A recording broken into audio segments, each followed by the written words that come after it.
आपण एक कुठला उपक्रम सादर केलेला आहे? काय बनवलं? 2025 मध्ये आयोजित केलेल्या स्पर्धेमध्ये स्वदेशी हा विषय निवडला आहे. याबाबतची माहिती आमची टीम तुम्हाला सांगणार आहे. तर हा जो उपक्रम तुम्ही सादर केला, या उपक्रमाचे नेमके काय परिणाम आहे किंवा कशासाठी सादर केला? आजकाल औषधांमध्ये रसायनाचा वापर होत आहे. त्या रसायनाचा वापर झाल्यामुळे आपल्या शरीरावर दुष्परिणाम होत आहे. त्या दुष्परिणाम होऊ नये म्हणून आपण तुळशी असे झाडं लावले तर आपल्या शरीरावर दुष्परिणाम होईल नाही आणि आपलं शरीर निरोगी राहील. जसं की तुळशी या झाडापासून आपल्याला ऑक्सिजन मिळते. औषधांमध्ये पण तुळशीचा वापर केला जातो. तुळशी या झाडापासून आपले लिव्हर चांगले राहते.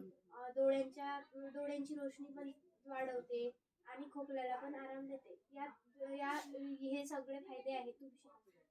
म्हणजे समजा आपण जसं जर हर्बल गार्डन आपण बाहेरच नाही, शेतातच नाही, तर आपण घरी सुद्धा हे तयार करू शकतो चांगल्या पद्धतीने.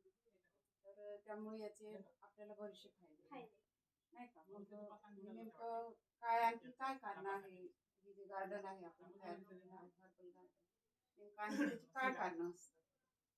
झाडे शारीरिक आजारापासून संबंधित आहे. झाडे आपल्याला हवा आणि ऑक्सिजन देते आणि रोग प्रतिकारक क्षमतेला वाढवते.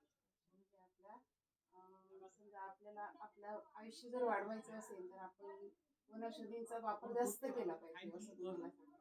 म्हणजे आपण जर वनौषधी वापरली तर केमिकल शक्यतोवर आपल्या शरीरामध्ये जाणार नाही. जे आपण केमिकलचा वापर करतो औषधांचा, त्याचा आपल्याला समजा जे दुष्परिणाम होतात ते होणार नाही. आणि हे जे झाड आहे, या झाडांपासून आपल्याला जे नैसर्गिक जे औषधीयुक्त पदार्थ तेच आपल्या शरीरात जातील. तर छान आपण हा उपक्रम सादर केलेला आहे.